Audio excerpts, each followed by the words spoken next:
Welcome to the second of our reading groups with the Chair of Council, Mr. Mike Teke. He will be taking us through the book Fire in the Belly on Being a Man by Sam Keane. Before he begins, I'm going to hand over to the VC and President of the University of Johannesburg, Prof. Selitsi Mawala. No, thank you very much, Maria, for organizing this. Thank you very much, Mike, for agreeing to share this very important book to all of us. My task is actually quite simple. It is to welcome everybody and to introduce you to our chair, Michael Solomon Teke. Mike Teke is the chairman of the University of Johannesburg Council, but he is also a well-known businessman who has held various positions, such as being the president of South Africa's Chamber of Mines. His business interests span across a number of areas, technology, mining, and even agriculture. So without any further ado, Mike, welcome. The choice of the book that you chose, Fire in the Belly, Being a Man, is actually quite relevant now during the time in which gender-based violence seems to be on the up. Something that we have to tackle as a society, is something that all of us have to tackle, and today's conversation is going to be a firm brick in making sure, certainly in our community, that we deal with issues of gender-based violence. Thank you very much, and welcome again. Thank you, Prof. Marwala, and thank you, guys, ladies and gentlemen, for organizing this meeting. When I use the word guys, I'm careful because it's generic for male and female. I firstly wish to talk to you about our vision as University of Johannesburg. We talk about an international university of choice, anchored in Africa and dynamically shaping the future. But the key question I ask myself is often, how do we dynamically shape the future? And there are so many areas that we can dynamically shape the future as an institution or as a university. And one of the areas I was attracted to is when Prof. Marwala informed me that he was involved in the book club and reviewing books. And I wanted to participate because I'm a keen reader. I like reading books. And one of the books I read in 1992, when I was at Unilever as a graduate trainee, was a book called Fire in the Belly on Being a Man. And there was another book called Iron John. Those books, the question I've always asked myself, why did our bosses at the time encourage us to read books like these, a book like Fire in the Belly? And this book is authored by Professor Sam Keane. He's a great professor, he's written several books. The most important part of this book for me is I chose it because it's August now, and you're right, it's the right time. We tend to talk in August about Women's Month, and we know that South Africa is facing, other than the coronavirus pandemic that is global, in South Africa we still have issues of gender-based violence, abuse against women and children. And I felt that let's talk about this on Being a Man and Fire in the Belly. This book is complex. I've read it several times, and at that time when I was reading about it, in 1992, we were coming into the world, in the corporate world, where the corporate world was sort of celebrating what we used to call an alpha male. You were told that for you to be successful and become a strong man, a good CEO, and be successful in business, you had to be an alpha male. When you made decisions, you made sure that everybody in the boardroom was intimidated by you. You'd several times with your fists hit the table or the desk, and just to try and show that you're a powerful, powerful man. And having read this book over the years, I discovered that you tend to discover quite a number of important issues in your life. So Sam Keane interesting enough, talks about Professor Howard Thurman. Very important. That Professor Howard Thurman comes from, it's an American philosopher, son of a slave, a grandson of a slave, a mystic, a philosopher, a man acquainted with darkness and the journey of the spirit. And Sam Keen went to see him when after his divorce, and he had to go and talk to him about his divorce. But critical questions that will take you through this book as you read it. It's the questions that Howard Thurman mentioned to Sam Keen. And those are the two questions are very important. He said, Sam, there are two questions a man must ask himself. The first is, where am I going? And the second is, who will go with me? But the most important thing about these questions is the fact that if you get these questions in the wrong order, you are in trouble. And if you read the book, then you start reading the book, it starts talking to you about men's unconscious bondage to woman. And the sentence that comes up right at the top says, a cliché and common wisdom tell us that it's a man's world.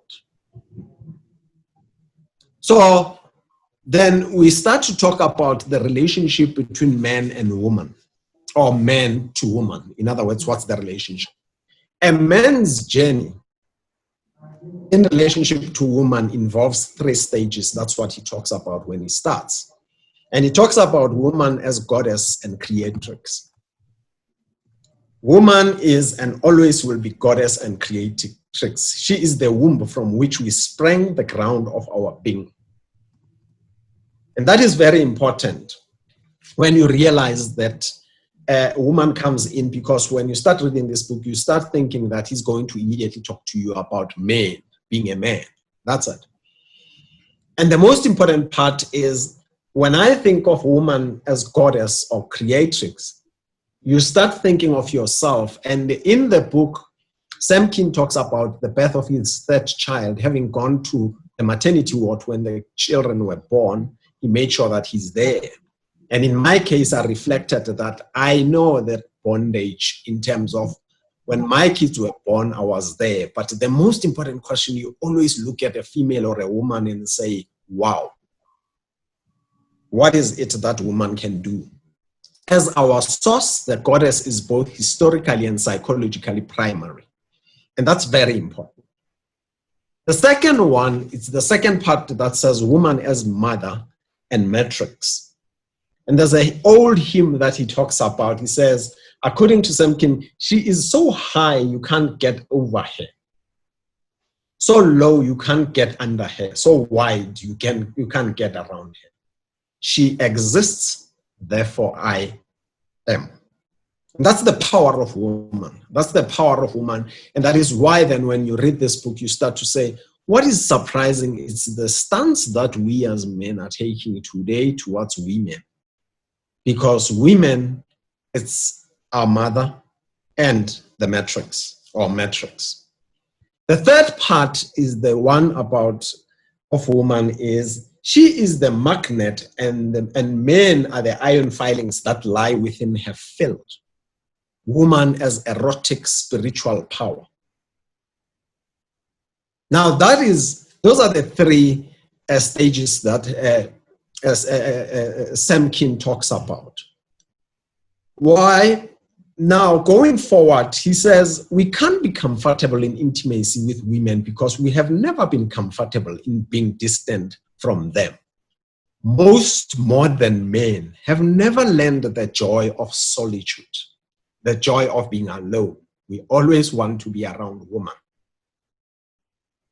That is why I find it difficult at times when people start to talk against women or belittling them and saying strange things about them. That's where Sam Keen starts. And when you read the book, he starts to say to you, the urgency men feel about sex, intimacy, marriage, and getting things right with women is precisely what creates the anxiety that forces us into the relationship in which we betray our manhood and do violence to women.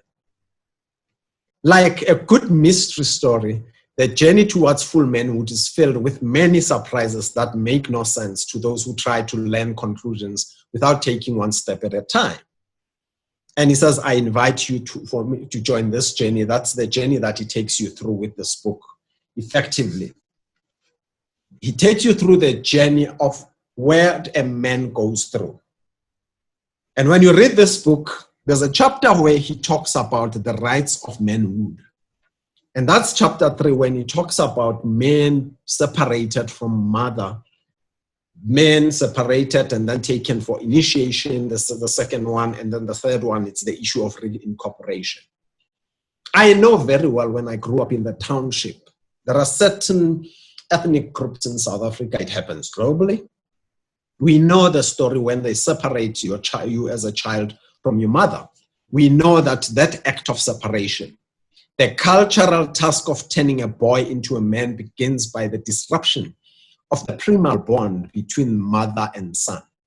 In infancy, he and she have been one flesh, but at some point, usually closer to puberty, the boy child will be rudely stolen from the encompassing maternal arms, ready or not, and thrust into the virile society of men.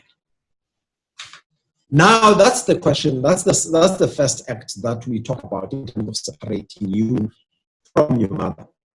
The second one is the issue of initiation. We're talking about initiation, and that's where we talk about when severing the boy from the woman, the nature was to deprogram, brainwash, break down the childish identity, so that he could be given a new self-understanding. And the third part then comes incorporation, where you now become a man, you've gone through the educational phase, and haven't gone through that, you are invested with some insignia of manhood. And as I said to you, in some ethnic groups, we know that people will disappear, they go for initiation, and when they come back dressed differently, something happened to their bodies. And after that, some of them, I know in some of the cultures or some of the ethnic groups, they've got a new name. They are given a new name. And it's very important, this incorporation, because it plays an important role in the life of a man when that man grows up and becomes a man. But then there's an important part, the rights of war and the warrior psyche. And I chose this section, and I said to myself, maybe when we grow up as children, we grow up being told that boys don't cry. You must not weep, don't cry, you've got to be strong. And you must make sure that you face the challenges of life. And that is why Sam King tells a story in a chapter, I think it's chapter 4, where he talks about he had a fight. It was his first fight with somebody. And that is important when you come across somebody who tells you the story that was my first fight. And the key question then, he says, could it be that men are determined to be greedy, aggressive, and brutish? Does some selfish gene, some territorial imperative drive us blindly into hostile action? Is the story of Cain and Abel etched in our DNA? Does excess testosterone condemn us to violence and early heart attacks? And if you look at that chapter, it therefore talks about strength, cruelty. And that is why I look at today what is happening in other countries without mentioning names when we talk about this warrior psyche, and we're talking about how men behave, that some of the people are asked today because of this coronavirus that they must wear masks, and they're trying to show us that they are warriors. They won't wear the mask or something like that. I'm not going to mention names. But lately, according to Sam King, we've generated a new, and I believe, a false hope that women can gain enough power to solve the problems men create. The recent feminist slogan, and that was in 1991, it said, peace is matriotic and war is patriotic. We are those warriors. But then it goes a step further. It talks about us as men and the economic man. I don't want to touch on the issue of the issue of violence related to rape and other issues, but the most important thing is that violent mentality that is put into us as warriors. But then he takes it a step further. He talks about economic men, and I felt strong about it because, as I said to you, when I read this book, it was at the time when my career started, and I thought that I will read this book, it will guide me. When I grow up, I'll be able to avoid these pitfalls that I read about in this book. And the right of work, the economic man.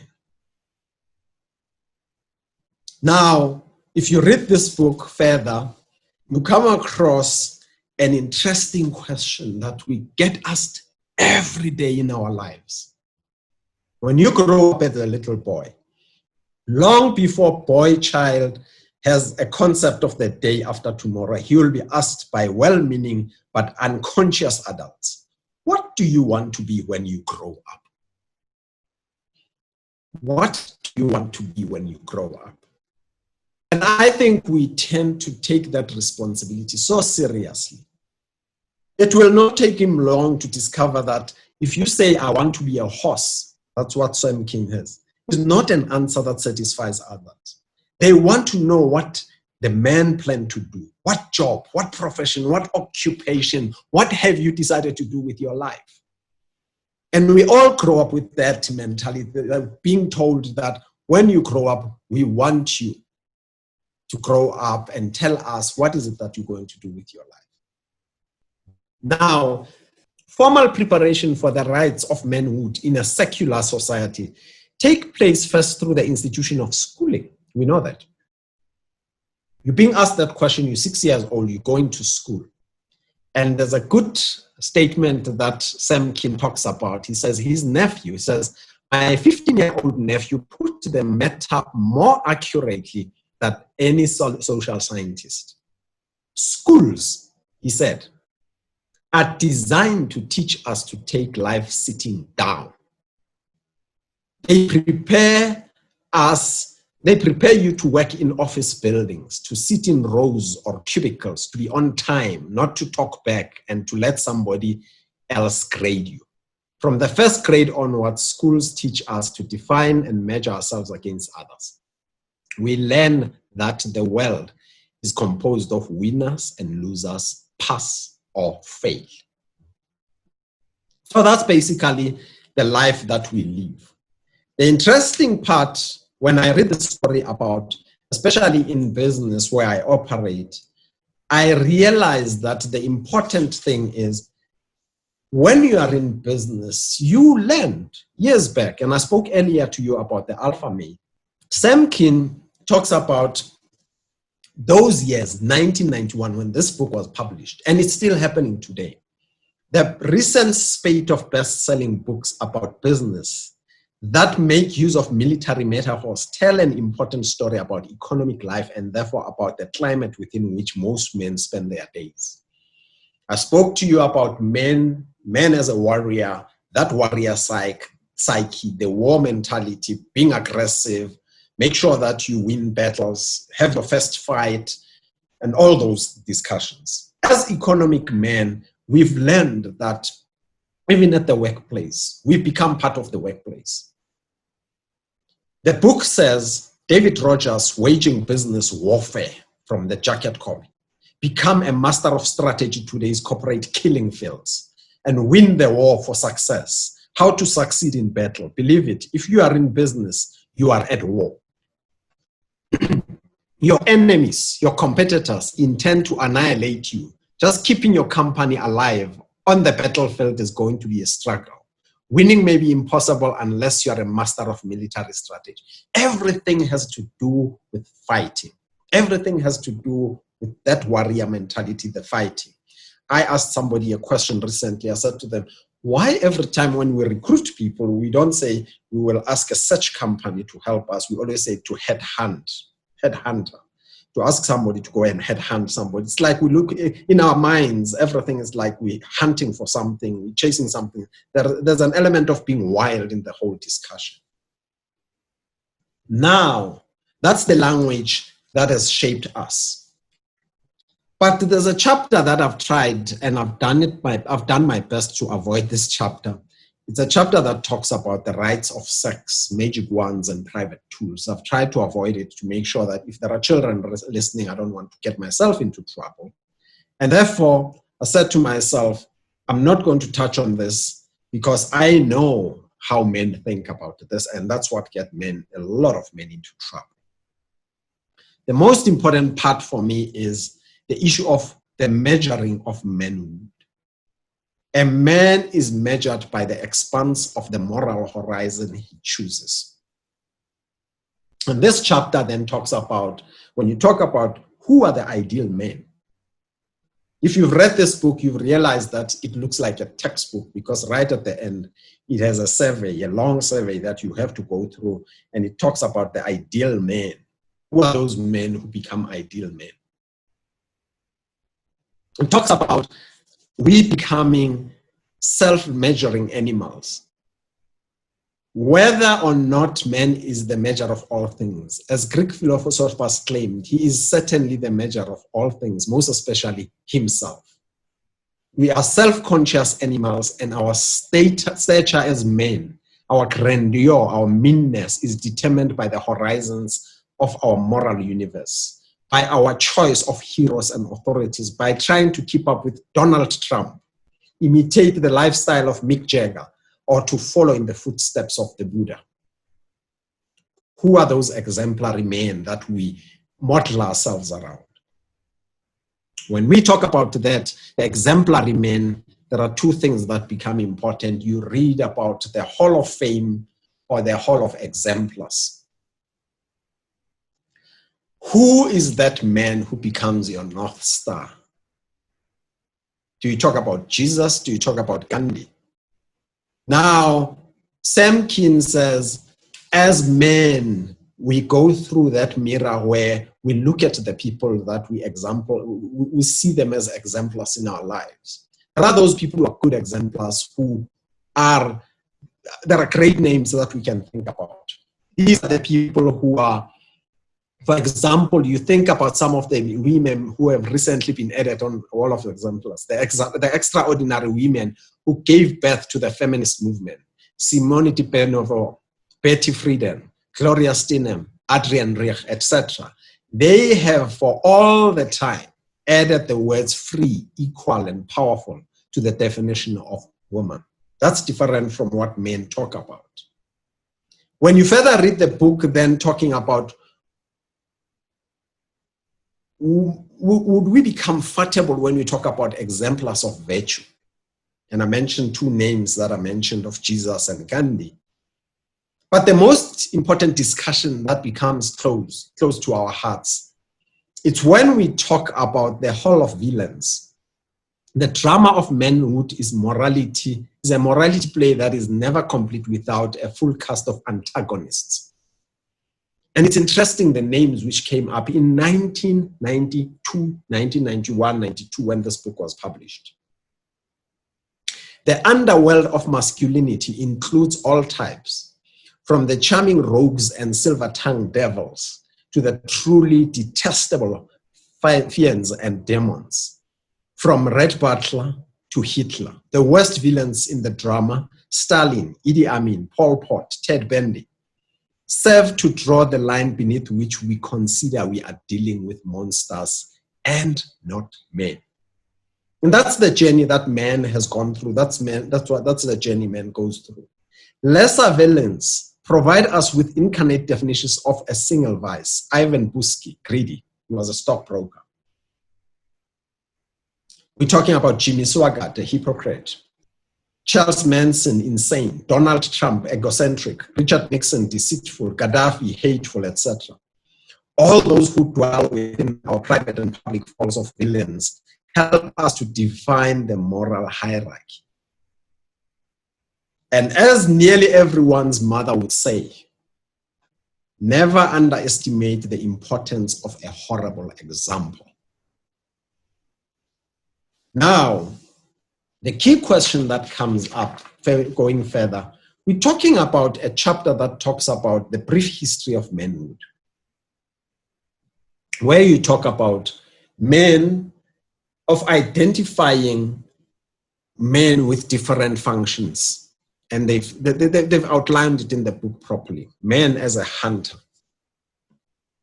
man as a planter, man as a warrior. Those become important in our lives. Man as a warrior, because we've spoken earlier about warriors. And we're talking about man as a Homo sapien. We're talking about man as a Dionysian man. We're talking about man as a prophetic man, man as an image of God.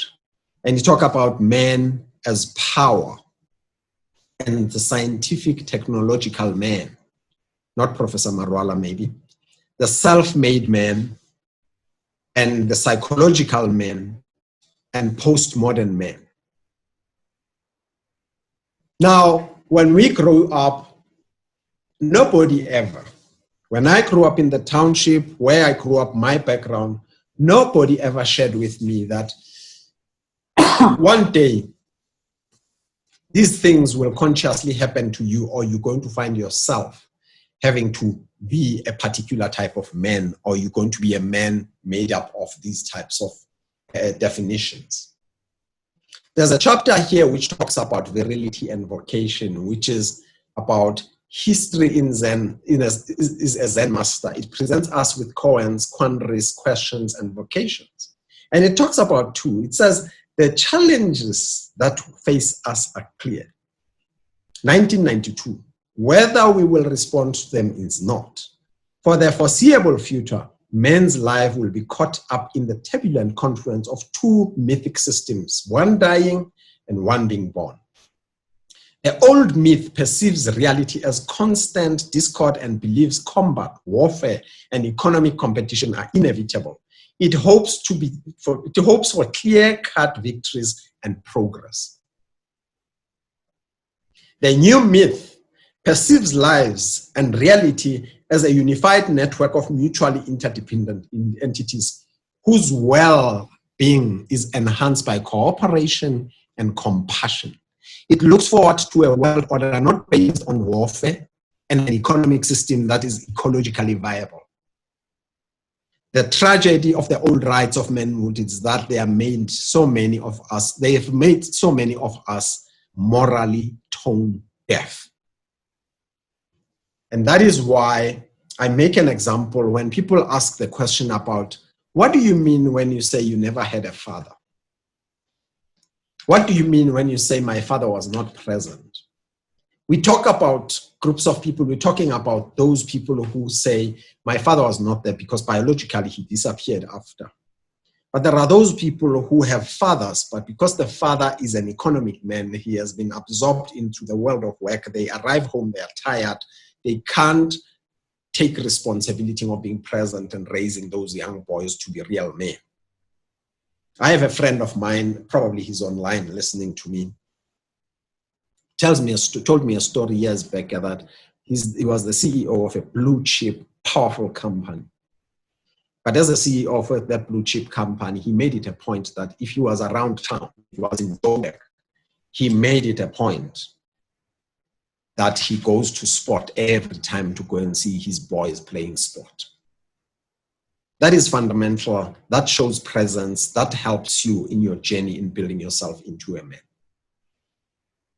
Now, Sam King divides this into two. He talks about a section where he talks about progressives and radicals. And he talks about homesteaders, and he talks about pilgrims. And the homesteaders, he talks about those who ask a question is, what is my duty? What do my neighbors think of me? How can I become a success? How can I gain money, power, and prestige? He talks about that first group. Do I have the courage to fight for my country? Can I suffer without whimpering? How do I provide for my family? Now, then he talks about who has lost, he talks about, but a man who is a pilgrim, who has lost his way, asks perennial mythic questions. They are different from the first group of questions. He says, what do I really want? What brings me joy? Who am I when I dream? What do I feel the way why do I feel the way I feel? What do I fear? Who have wounded me? Who has wounded me? Whom have I injured? And those are different fundamental questions that are often asked, as he says, but those men who are on a journey, who are on a pilgrim. And you will realize the most important part on that chapter, which is chapter 10 of the book. Semkin then, he talks about the story of having walked that journey, and I've tried to be very slow in trying to explain the journey that we're walking, being a warrior, being an economic man, getting confused and not being present in the lives of our children. He talks about, when you read about homecoming, a sampler of heroic virtues. And in this section, he talks about several names that become prominent. And if you read these names during those years, you will realize that what virtues would make up the character of the modern heroic man? What kind of moral landscape would he inhabit? What will men look like as they emerge from a heroic journey in which their old identities are lost, their shadows confronted, their hidden fears faced, their forbidden longings honored?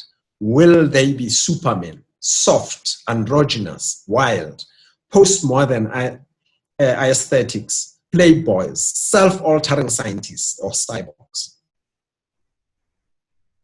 And you realize that the names that he talks about in this book, he talks about, even in politics, admiration for the old power mongers, strong men, and iron-willed dictators is being replaced by adulation for a new kind of leader who seeks to empower others. I repeat that.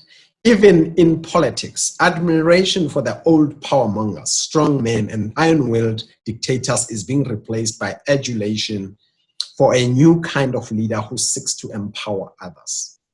Mikhail Gorbachev, Lech Walesa in Poland, Nelson Mandela. By the way, it was 1991, 1992. At that time, President Nelson Mandela was not yet president. And Václav Havel from Czechoslovakia at that time. We could argue that the whole notion of the hero is elitist, chauvinistic, presumptuous, and arrogant in its essence. A wrong ideal that is at the heart of the sickness of our times, of macho politics, and of our destructive efforts to establish dominion over the earth. In short, the notion of heroism is the main pathology. It should be relegated to the historical scrap heap. Now, if this book was published in 1991 stating such facts, it's 2020, we still see the challenges that we see. There's a European country today that's facing a huge challenge because the president is behaving in a particular way. There is a country where they are going to elections and we know the president of that country. And we are saying, had people read a book like this and went through a journey that Sam Keane is talking about, probabilities are that this world probably should have been healed by now of the sickness that we're talking about as nations. And then Sam Keane says, let me talk to you about those 10 virtues. 1, the virtue of wonder. If you asked me as a male, as man at the time, what do you mean by the virtue of wonder? And Sam Keane makes an example. He says, for me, the great example of wonder was my father. He says, a trip to anywhere with my father was more of a meander than a straight line. If on the way to the store, he got the idea that strawberries were in season, he would remember that he knew a farmer a few miles out of town who grew the plumpest, the reddest, the most succulent berries. Now, if you think of men now, I don't think we wonder. I don't think we stop our cars next to the freeway and say, let's look at the sunset and wonder. That's an interesting virtue. Talks about the second virtue of empathy.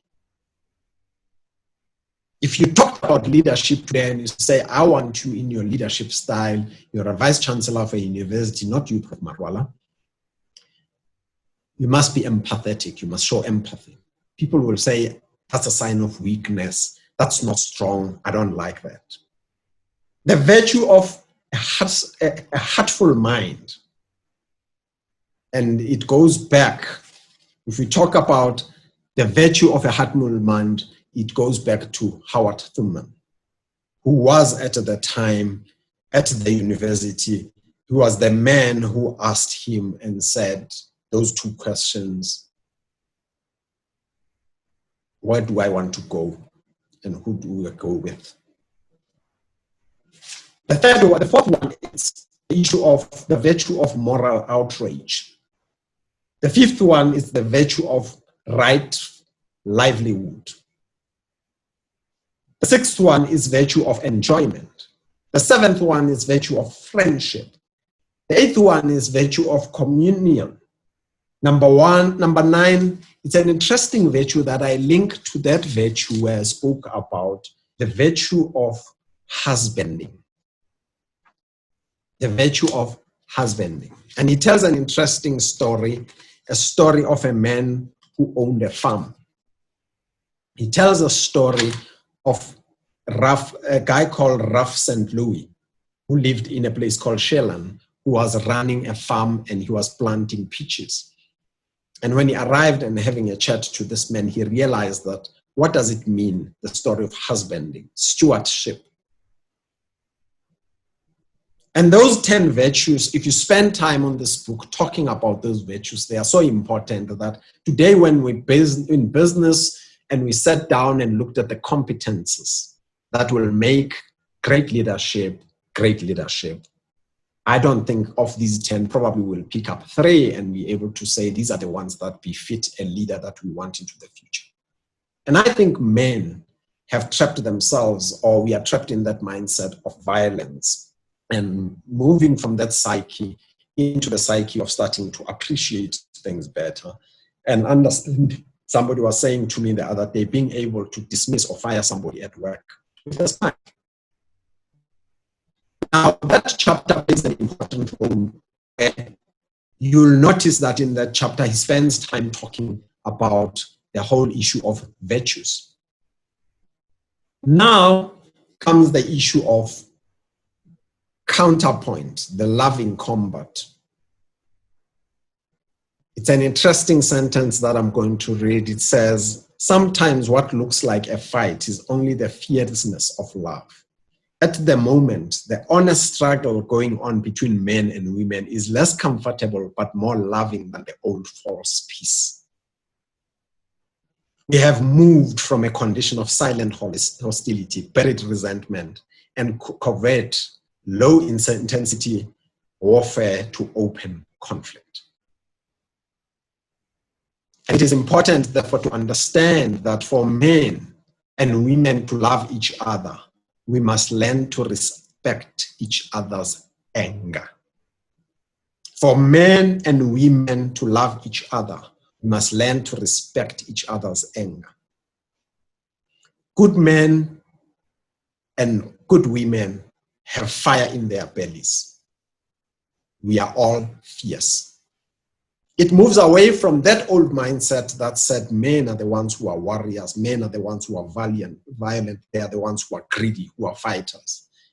But it shows that we reach a stage, if you walk this journey and you were prepared to walk this journey with Sam Keen in this book, you will learn quite a lot of things that takes you through this journey to understanding that we cannot stand there as men, as women, blaming each other. And he talks about a section, and if you read the book to the fullest, I haven't gone through page by page because we'll be here the whole year. It says, to end the painful dynamics that cripple both men and women, must first lay bare the pathology of the normal relationship between the sexes and understand the rules that bind us as antagonists in a general blame game.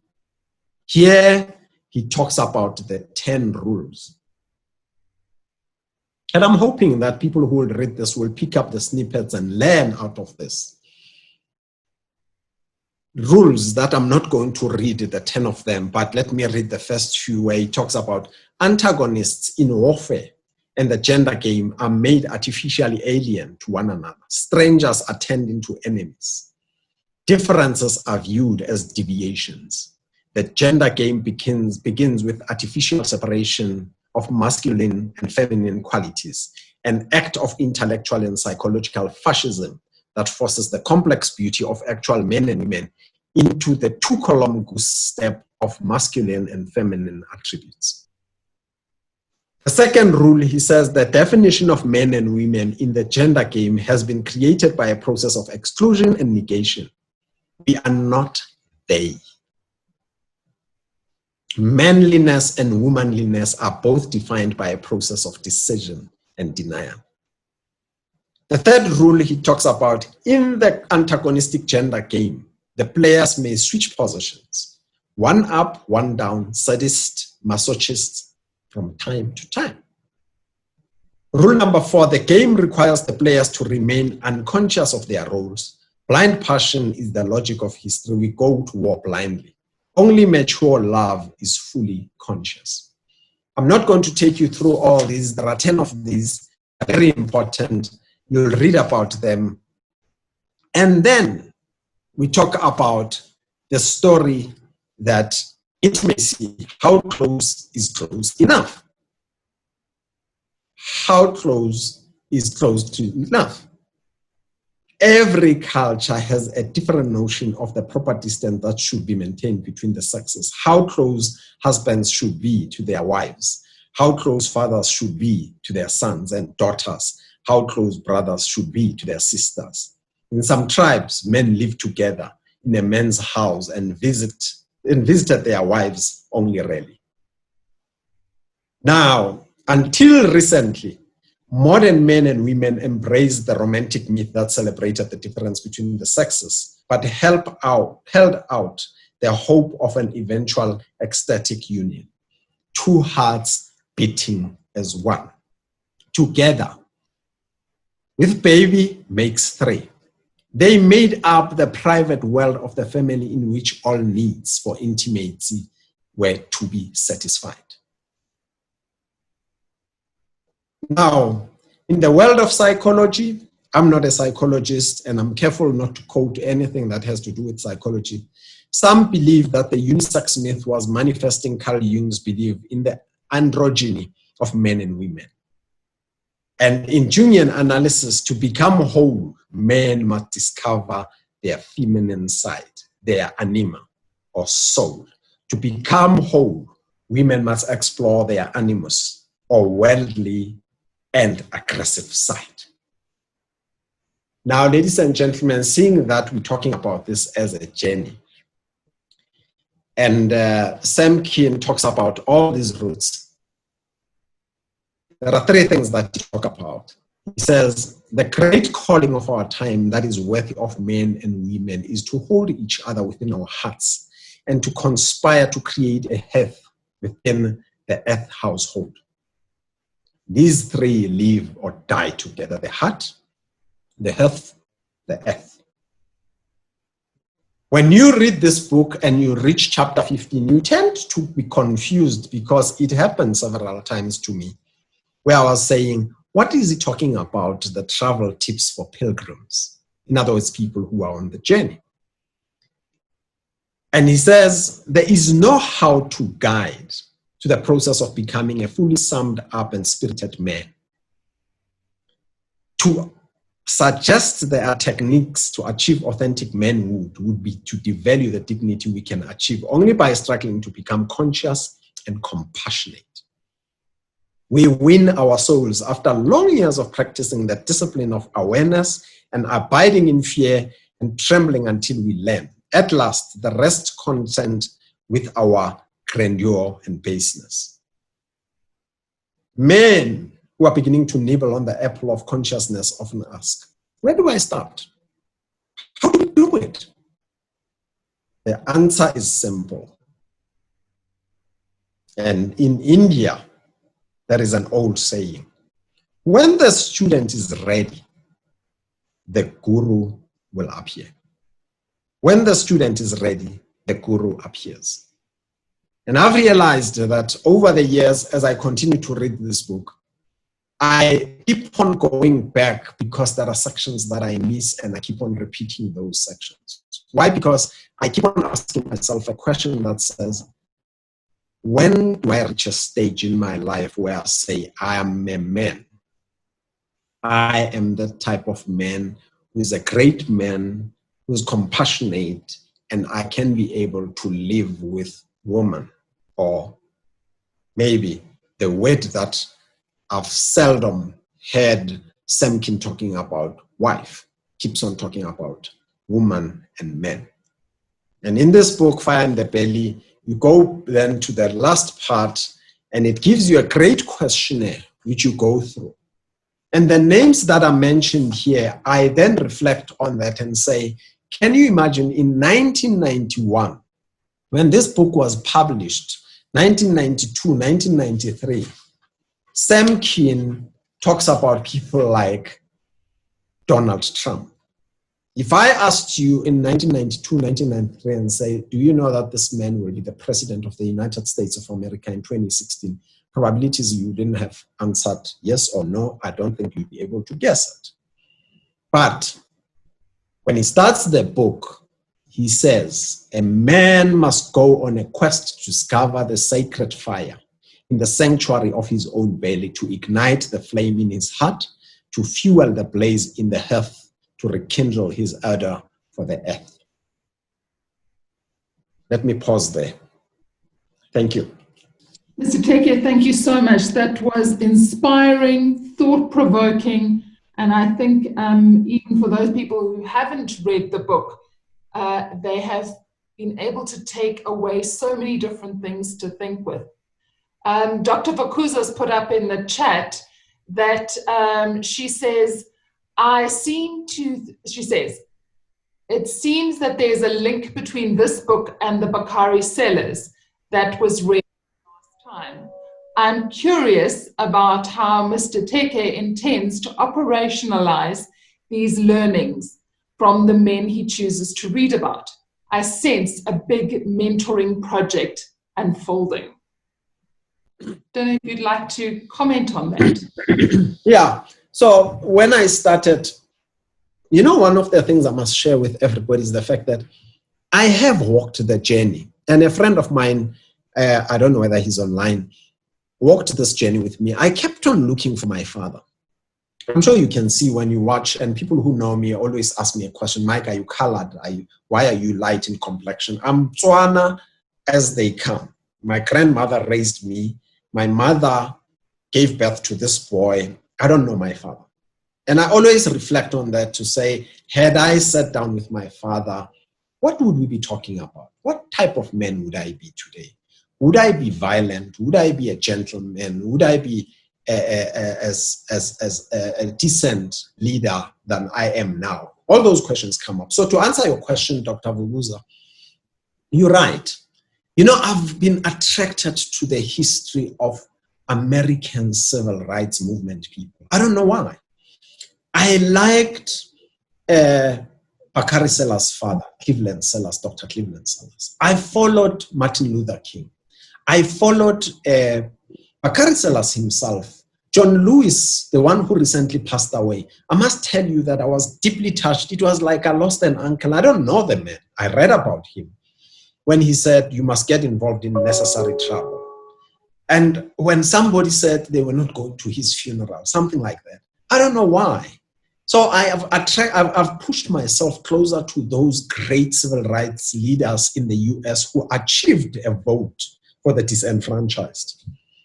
And this book, when then I read this book years ago, truth be told, I ignored the name Howard Thurman until I read about the Big Six. I'm sure you know the Big Six in the civil rights movement in the US, Martin Luther King, quite a number of them. I then said Howard Thurman was the son of a slave. His grandparents were slaves. and he was the brightest. Go and listen to his videos. The man is a philosopher, a psychologist, a bright scholar. And I'm saying right now, where we are as a country, ladies and gents, I believe we need mentors. And a lot of you don't believe in that. We need people who would handhold young people, mentor them, guide them, tell them of the things that we should be doing and we shouldn't be doing. For instance, I believe gender-based violence doesn't need a talk show, doesn't need us to be going, yes, there are a lot of initiatives happening, but we need to fundamentally, all of us, spend time with young men. What it means, the story of woman. The story of woman as creatrix. The story of woman as matrix. The story of woman, what happens when a woman gives birth? And I've always reflected, what happens to that man who is told that your wife who's pregnant 9 months, do you know that she gave birth today and you were not there? How does it feel? We need to change that narrative. Thank you very much. We have another wonderful question. The person is saying, wonderful presentation, overlapping the areas of psychology, philosophy, economics, and politics. The whole discussion can involve around metaphysics, which is an individual journey experienced as one goes through the world. The question is, are all men, I mean all human beings, born equal? Personally, I doubt that. And he asks if we can reflect a little bit more on that. Are we all born like equal? Other people. Yeah, are all men, or when I say men, are all human beings born equal? Am I right? Yes. You know, I've reflected on this. There's an interview that I did over the weekend with a pastor, funny enough, at a church. He asked me, are leaders born? And I said, I believe we are all born with qualities that make us leaders. I think we are born equal, as in, but obviously there are some of us who probably, should I say, we unfortunately have some birth defects that prevent us, and which I call them headwinds that prevent us from achieving what we want to achieve. If you read Malcolm Gladwell's book, Outliers, he talks about we owe our being to either parentage or patronage. He says that tree that grows in the forest that's not hindered by any other trees from getting sunlight and all that will grow, and it will be tall and it will be big. So I believe as a human being, being born, we are born in circumstances equally, but what makes things unequal, and I'm not philosophical about it, it's untested, I'm not a scientist in that area, I believe the headwinds are created by us as humanity. You know the story where Warren Buffett says, I'm lucky that I won the ovarian lottery. I was born in the US. If I was born in another country, I wouldn't be who I am. So because the headwinds probably in his life, he's faced more tailwinds than headwinds. So I believe maybe we are all born equal, but then it's the type of headwinds that we face that hinder us from growing and becoming who we want to be. I like that analogy of the headwinds. I think there's a lot that we can work with that. One of the things that Sam Keen talks about is schooling. And I really liked the analogy that he was using, the idea that we are taught to sit. We are taught to pass and fail. Yes. We are taught to categorize ourselves. As a businessman reading this now in 2020, what do you think we need from the schooling environment that we possibly aren't getting that would make our young people better able to flourish in this world? You know, firstly, I love education. Education is one of those, I think education it's an equalizer, it's a liberator, you know. It makes us see things differently. I agreed with his nephew. Actually, on page 52 of the book, he talks about my 15-year-old nephew put the matter more accurately than any other social scientist when he said the schooling story. And I reflect on it, number one, and say, it is true. I think schooling has boxed us into something else. When you arrive for an interview during my years at Unilever, you were first asked the question, what did you study? If you said, I've studied industrial psychology, or you fit into human resources, you must go and see the human resources people. People who studied psychology must go there. What have you studied? I've studied accounting. Oh, okay, you must be an accountant. You know that type of, but people don't reflect on something special, that possibilities are that when you woke up, you were sitting at home, you passed matric, you didn't know what an accountant was, and you didn't know what industrial psychology was. Your father or your mother said, must go and be an industrial psychologist. But it's not what you want to do. It's not what you want to be. That is why I find there are people who are frustrated sitting at a desk. And this COVID-19 has showed us that some people appear to be very productive when probably working remotely, and they're not sitting in the confines of an office space, and they do things their own way. And I think our education we must start reflecting in allowing people to do the things they want to do. The question that Samkin talks about on page 51, what do you want to be when you grow up? I want to be a horse. People will laugh at you.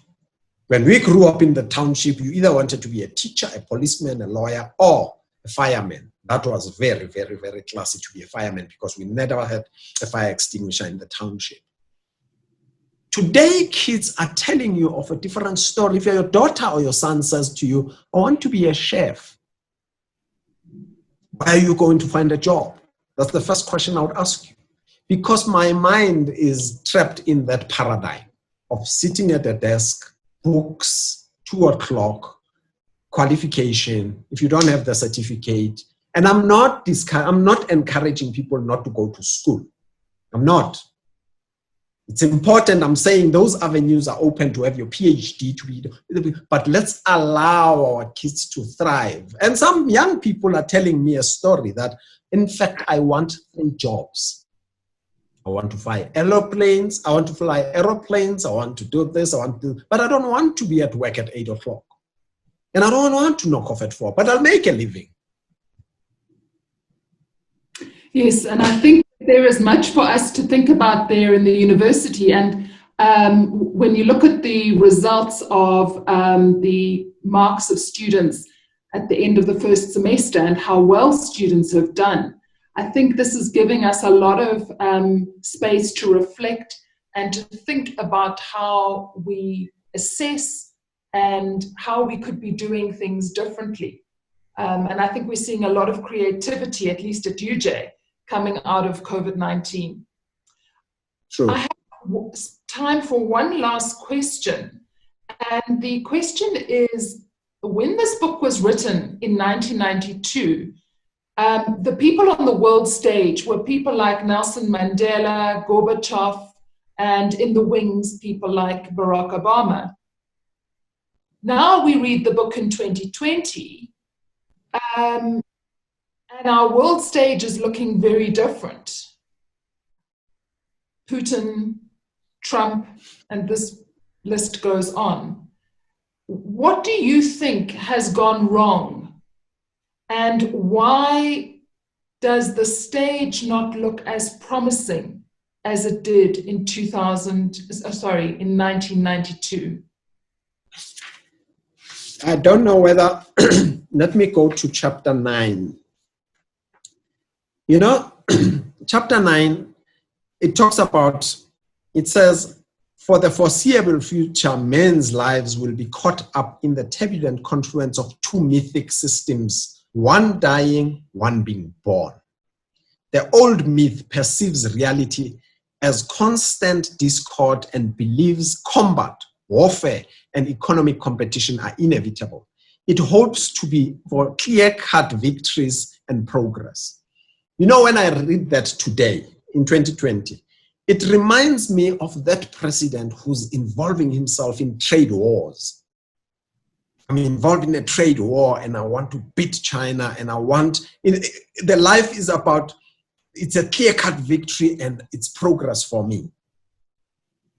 My expectation of 2020 leadership is the new myth, which was perceived at that time. It perceives life and reality as a unified network of mutually interdependent entities whose well-being is enhanced by cooperation and compassion. It looks forward to a world order not based on warfare and an economic system that is ecologically viable. So my view is that what has gone wrong is, I believe we've hung on to, we still warmongers. I believe that. I believe, have you heard, somebody was saying in the book, I think written by Mary Trump, he said, my uncle, something like, her uncle is a dangerous man. He cannot be allowed to be in an office like that. There is a story going around. I don't know how far true it is, and people who know, who've been to the White House, can tell us that apparently there's a big button in some room. That's a button, if you press it, this world will come to an end, because that's nuclear war or something like that. How can countries pride themselves in, we've got the best artillery in the world, we can fight, we can kill people, we can destroy, we can annihilate human beings right now? The world has moved on. The world has moved on into a stage where we're saying, how does humanity lives with compassion? How does humanity start to think about cooperation? We must stop talking about the underdeveloped countries and the developed countries, and the underdeveloped countries, funny enough, are the ones who owe the developed countries. It's like growing up in a village or a suburb where the poor people owe the rich people money. And we know that the poor people can't pay the rich people their money. But the rich people don't need the money. And I'm saying that kind of leadership, to answer the question, we are refusing to transition into the new world. We are refusing to transition into that world. And I'm one of the people who feel guilty, being a South African, to say our speed at which we move to transition, to start talking about compassion. And compassion for me is about, whilst we create economic growth, let's eradicate poverty, not worry about accumulation. Mr. Teke, it has been a wonderful hour. It's gone by so quickly. Thank you so much for sharing this fascinating book with us. We could sit and discuss this for another 3 hours and still not cover everything. We really hope that in your busy schedule, you'll be able to make time for us again. I will. And really, really grateful for the wisdom, the insight, and the time that you've taken to do mentoring to so many people that have participated today. Thank you very much to everybody who's participated, and we look forward to seeing you all again soon. Stay well. Thank you. Thank you very much. The University of Johannesburg, the future reimagined.